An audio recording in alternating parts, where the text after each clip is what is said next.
जब मैं छोटा था तब हमारे गांव में बहुत भयंकर बर्फ गिरी थी। उसी दिन मैं पहाड़ की तरफ गया और वहाँ मुझे एक मरा हुआ काला भालू पड़ा मिला। वह भालू इतना बड़ा था कि कम से कम 400-500 किलो का होगा। मैं उसे किसी तरह घसीट कर घर ले आया और हंसते हुए बोला, अरे गौरी, ये भालू का मांस पूरा जाड़ा निकाल देगा और इसकी खाल कस्बे में बेचेंगे तो बढ़िया पैसा मिलेगा। इस बार तो किस्मत खुल गई। गौरी बोली, पिछले साल जब हमने नया गोदाम बनाया था तब हरिया और उसकी घरवाली कमला ने बहुत मदद की थी। आज रात भालू का मांस पकाएंगे और उन्हें भी बुला लेंगे। यह सुनकर मैंने हंसकर सिर हिला दिया और गोदाम से तेज छुरा लाकर भालू की खाल उतारने लगा। भालू अभी ताजा मरा था, उसके शरीर से भाप निकल रही थी। गौरी ने बाल्टी में उसका खून भरा और 2 बाल्टियां भर गई। फिर मैंने कुल्हाड़ी से भालू को बड़े छोटे टुकड़ों में काट दिया। मांस इतना निकला कि 3 बोरे भर गए। मैंने वे बोरे उठाकर सुअर बाड़ी के पास रख दिए। गौरी बाकी मांस लेकर गोदाम में चली गई और बोली, ज्यादा लकड़ी चीरना, ये मांस जल्दी नहीं पकेगा। मैं देर तक लकड़ी चीरता रहा। रात तक मांस पक गया तो मैंने हरिया और कमला को खाने पर बुला लिया। गौरी ने गरम शोरबा और भालू का मांस मेज पर रखा और बोली, हरिया, कमला, आओ छको और गरम शोरबा पीकर बदन गरम करो। मेरी बात पूरी भी नहीं हुई थी कि हरिया की आंखें फैल गई। उसने घबराकर पूछा, ये किसका मांस है? मैंने हंसते हुए कहा, काले भालू का, पीछे पहाड़ पर मरा पड़ा था, बैलगाड़ी से लाया हूं, तुम भी खाओ और जाते वक्त कुछ किलो साथ ले जाना। ये सुनते ही हरिया अचानक खड़ा हो गया। ले जाना। ये सुनते ही हरिया अचानक खड़ा हो गया और बोला, ये मांस मत खाओ, काला भालू बदला लेता है। बाकी मांस तुरंत पहाड़ पर वापस छोड़ाओ। मैं चौंक गया और बोला, मैंने उसे मारा नहीं, वह खुद मरा पड़ा था। फिर मुझसे क्या बैठ? हरिया बोला, इतना बड़ा भालू बर्फ में पड़ा रहे और जंगली जानवर उसे न खाए, ये हो नहीं सकता। जरूर किसी ने जानबूझकर जाल बिछाया है ताकि तुम मरे भालू की गंध घर लाओ और जिंदा भालू को यहाँ खींच लाओ। मेरे रोंगटे खड़े हो गए। मैंने पूछा, क्या सच में ऐसा होता है? हरिया ने सिर हिलाया और पूछा, तुमने किसी से दुश्मनी तो नहीं ली? मैंने कहा, नहीं, मैं तो किसी से झगड़ा भी नहीं करता। तभी गौरी ने मेज पर हाथ मारा और बोली, मुझे याद आया, भोलाराम से बैर है। 2 साल पहले जब भारी बारिश हुई थी तब हमारी बूढ़ी सुअर उसके घर भाग गई थी। अगर मैं समय पर न पहुंचती तो वह उसे काट देता। वह जरूर उसी बात का बदला ले रहा है। तभी जोर से धमाका हुआ जैसे हमारे दरवाजे पर किसी ने भारी चीज मारी हो। आवाज इंसान जैसी नहीं थी, उसी के साथ बाहर से सड़े मांस जैसी बदबू आने लगी जो बिल्कुल भालू के खून जैसी थी। हरिया का चेहरा पीला पड़ गया और वह कांपते हुए बोला, यही काला भालू है। वह आ गया। मैंने कहा, तुमने देखा भी नहीं, कैसे कह रहे हो? हरिया बोला, मेरे मामा को भालू ने मारा था, मैंने अपनी आंखों से देखा है। जो भालू आदमी खा लेता है उसके शरीर से हमेशा सड़ी लाश जैसी बदबू आती है। वह यही है। मेरा दिल जोर से धड़कने लगा। मैंने कहा, आंगन में 3 बोरे मांस पड़े हैं, हम अंदर छिपे रहे तो बच जाएंगे। हरिया बोला, जो भालू आदमी का मांस छक ले वह इंसान को कभी नहीं भूलता। बाहर के बोरे उसे नहीं लुभाएंगे। वह जानना चाहता है घर में कितने लोग हैं। चालाक भालू पहले डराता है ताकि कोई बाहर निकले और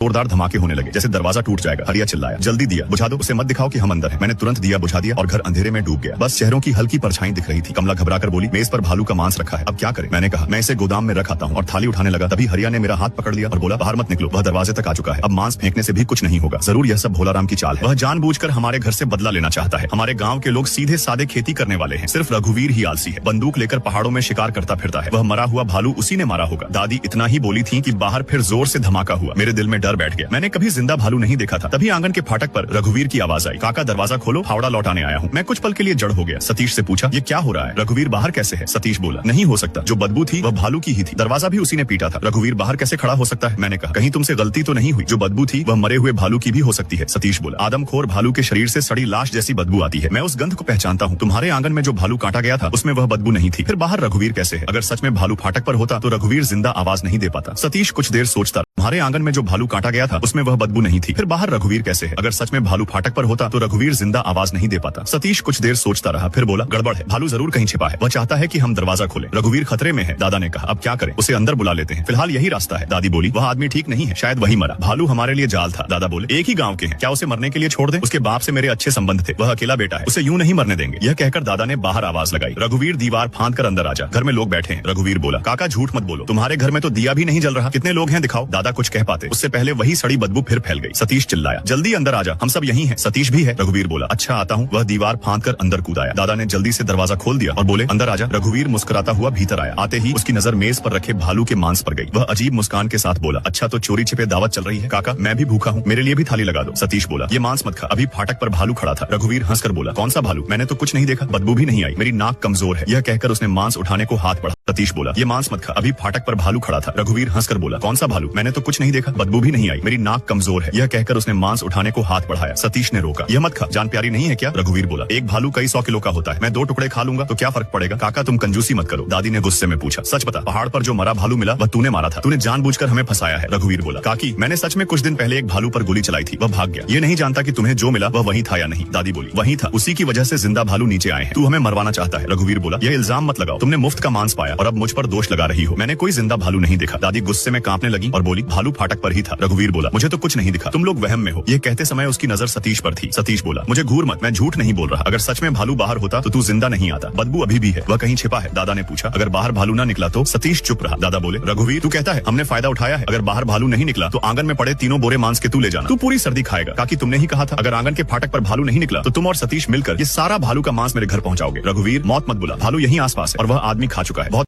तुझे भालुओं की बड़ी समझ है, ऐसा लग रहा है जैसे तूने ही पाल रखा हो। सतीश गुस्से से पैर पटकने लगा और बोला, अगर मरना है तो जा, कोई नहीं रोकेगा, जा फाटक पर देखा। रघुवीर यह कहकर बाहर निकल गया। वह अकड़ते हुए फाटक तक पहुंचा, बिल्कुल नहीं डरा। जैसे ही वह फाटक पर पहुंचा, वह सड़ी लाश जैसी बदबू अचानक गायब हो गई। सतीश ने भौहें सिकोड़ ली और बोला, अजीब बात है, क्या भालू चला गया? दादा बोले, तू कैसे मान गया कि चला गया? सिर्फ बदबू नहीं रही इसलिए? सतीश ने सिर हिलाया और बोला, भालू चालाक होता है, पहाड़ से नीचे आया था। रघुवीर फाटक पर खड़ा रहा तो शायद लौट गया होगा, आखिर जानवर ही तो है, लेकिन डर है कहीं दोबारा ना आ जाए। दादा बोले, सुबह होते ही गाँव वालों को बुलाएंगे, मिलकर उसे पकड़ेंगे। इतने में रघुवीर वापस अंदर आ गया और बोला, बाहर कोई भालू नहीं है काका, उन 3 बोरों वाला मांस याद रखना, सुबह सुबह मेरे घर पहुंचा देना। दादा बोले, ठीक है, सुबह पहुंचा देंगे। रघुवीर की आंखें इधर उधर घूम रही थी, जैसे कुछ सोच रहा हो। वह बोला, नहीं अभी पहुंचाओ, मुझे भरोसा नहीं कि सुबह मुकर जाओगे। दादा बोले, अगर भरोसा नहीं तो हमारे पश्चिम वाले कमरे में सो जा, खुद निगरानी कर लेना। रघुवीर बोला, नहीं अभी लेकर चलो। दादा झल्ला गए और बोले, ये जिद है, रात में बाहर निकलना मौत को बुलाना है, आदमखोर भालू कहीं भी हो सकता है, मेरी बात मान, सुबह दे देंगे। रघुवीर ने मुंह बनाया और बोला, अच्छा ठीक है। उस रात हम सब मिट्टी के चूल्हे वाली तख्त पर सिमट कर लेट गए, जगह कम थी, सब जैसे तैसे टिके रहे। सुबह हल्की रोशनी हुई तो आंगन में घना कोहरा था, दूर तक कुछ दिखाई नहीं देता था। रघुवीर बोला, अब तो उजाला हो गया, मांस मेरे घर पहुंचा दो। दादा ने भालू का मांस गाड़ी पर लादा और बोले, चल छोड़ाता। रघुवीर अनमने ढंग से गाड़ी पर बैठ गया। दादी बोली, कोहरा बहुत घना है, थोड़ा रुक जाओ। दादा बोले, अगर डर है तो सतीश साथ चल ले। सतीश बोला, चिंता मत करो, दिन में भालू गांव में नहीं आता। वह भी गाड़ी पर बैठ गया। दादा गाड़ी हाँकते हुए बाहर निकल गए। दादी ने मुझसे कहा, छेदीलाल दरवाजा बंद कर दे। मैं भागकर फाटक की ओर गया। जैसे ही दरवाजा बंद करने लगा, दूर धुंध में एक परछाई दिखाई दी। वह परछाई मुझे हाथ हिलाकर बुला रही थी। मैं ठिठक गया। तभी दादी ने आवाज लगाई, क्या देख रहा है, दरवाजा बंद कर। मैं बोला, दादी कोई मुझे इशारा कर रहा है पर चेहरा साफ नहीं दिख रहा। मेरी बात सुनते ही दादी का चेहरा उतर गया। वह भागकर फाटक तक आई, बाहर झांका और एकदम कांप गई। उन्होंने तुरंत दरवाजा बंद किया और मुझे पकड़कर अंदर भागी। सतीश की घरवाली कमला घबरा कर बोली, काकी क्या हुआ, इतनी घबराई क्यों हो? दादी ने उसके कान में धीरे से कुछ कहा। कमला की आंखें फैल गईं। वह बोली, क्या तुम पक्के तौर पर कहती हो कि वह खड़ा हुआ भालू था? दादी बोली, हाँ, उसकी देह पर भालू जैसे बाल थे। कमला बोली, पर बदबू तो नहीं थी। दादी बोली, सतीश कहता है कि आदमी खा चुके भालू से सड़ी बदबू आती है, मुझे बदबू नहीं आई, पर वह परछाई अजीब थी, जैसे घूर रही हो। मेरी रूह कांप गई। कोहरा अभी 2 घड़ी तक रहेगा। कमला बोली, कहीं तुमने गलत तो नहीं देखा? इतने में मैंने फिर फाटक की ओर देखा, वहाँ फिर वही परछाई खड़ी थी। वह अब भी मुझे हाथ हिलाकर बुला रही थी। मैं घबराकर उछल पड़ा और उंगली से आंगन के फाटक की ओर इशारा करके बोला, देखो वहाँ कोई खड़ा है। दादी ने बाहर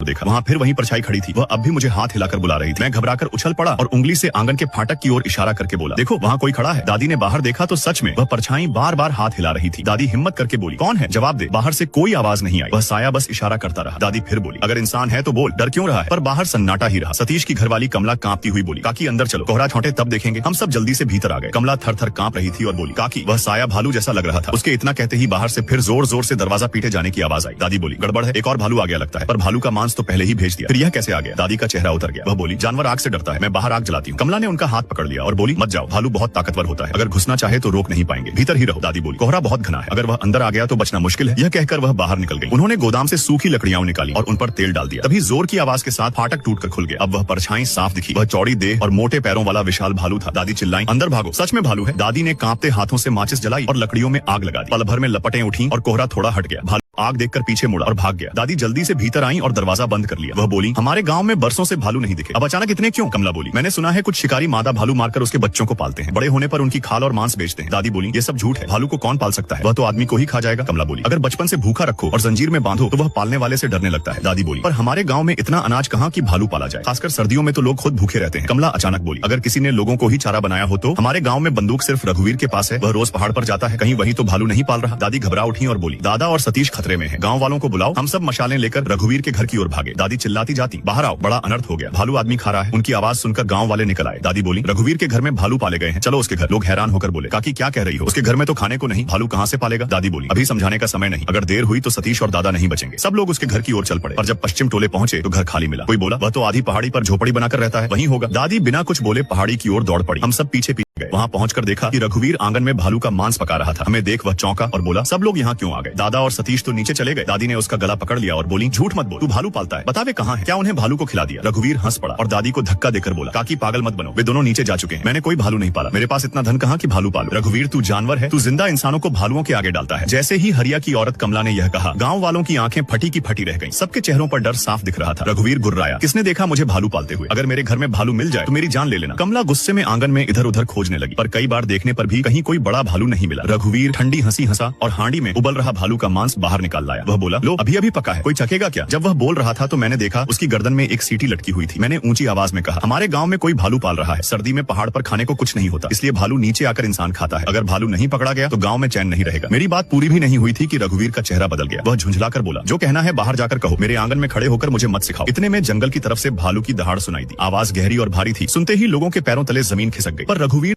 ही वाले थे कि अचानक कुएं के अंदर से हल्की सी कराह जैसी आवाज आई। वह आवाज छोटे भालू के बच्चे जैसी लग रही थी। रघुवीर का चेहरा फक पड़ गया। वह घबराकर बोला, कुछ नहीं है, तुम लोग जाओ यहाँ से। मैंने कड़क कर पूछा, रघुवीर कुएं में क्या छुपा रखा है? वह आंखें चुराते हुए बोला, कुछ भी नहीं है, बेकार की बात मत करो। मैंने ठंडे स्वर में कहा, सच पता करना ही होगा वरना पूरे गांव पर आफत आएगी। गांव के 2 जवान लड़कों ने रघुवीर को पकड़कर किनारे कर दिया। मैंने कुएं के ऊपर रखा लकड़ी का ढक्कन हटाया। अंदर पानी नहीं था, कुआं सूखा पड़ा था। नीचे से फिर वही कमजोर सी चीख सुनाई दी। गांव का रमेश बोला, मैं नीचे उतर कर देखता हूँ। उसने अपनी कमर में रस्सी बांधी और धीरे धीरे कुएं में उतर गया। कुछ देर बाद उसने ऊपर से आवाज लगाई, मुझे ऊपर खींचो। लोगों ने मिलकर उसे ऊपर खींचा। उसके हाथ में 2 छोटे भालू के बच्चे थे। उनके पंजों पर खून लगा हुआ था और वे बहुत कमजोर लग रहे थे। मैंने दहाड़ कर कहा, रघुवीर तू भालू पाल रहा है, अब क्या बोलेगा? मेरे दादा और हरिया कहाँ है? रघुवीर होंठ तिरछे कर बोला, भालू को खिला दिया। उसके चेहरे पर घमंड साफ दिखाई दे रहा था। भीड़ में से बुजुर्ग चौधरी रामनारायण आगे आए। उन्होंने भारी आवाज में कहा, कमीने, तू भालू पालकर गांव वालों को मरवा रहा है। हमारे पुरखों के नियम के हिसाब से तुझे सजा मिलनी चाहिए। पता कितने भालू पाले हैं और कहाँ छुपा रखे हैं? रघुवीर अब थोड़ा सहमा पर फिर भी बोला, मैंने भालू पाले हैं पर किसी को मरवाया नहीं। कमला चिल्लाई, झूठ बोलता है, अभी खुद कह रहा था भालू को खिला दिया। रघुवीर हंसा और बोला, गुस्से में